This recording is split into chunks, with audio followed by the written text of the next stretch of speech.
Hello everyone. For today's video, we're going to unbox the grocery. So for this fortnight, we spent $318.89. So that's only lasts for a couple of days. So let's unboxing. So that's the one, and that. So that's 318.89.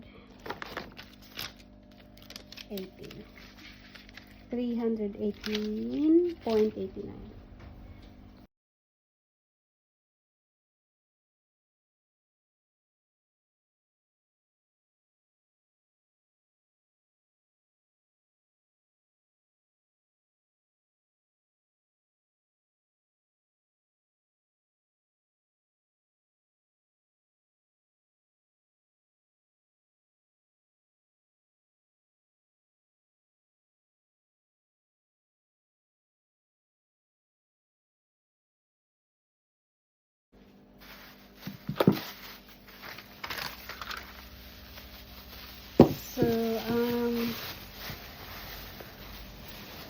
a ginger.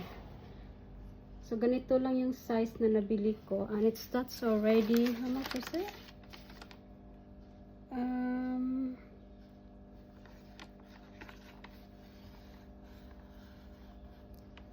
It's $2 already.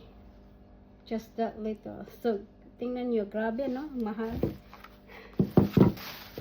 So far, ito lang muna saging binili namin kasi hindi siya fresh.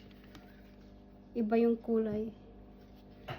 Walang bagong fresh na stock sa Foodland. Apples and sugar plum. Have you tried sugar plum? So you must try it. Ang sarap nito. Then mini cucumbers.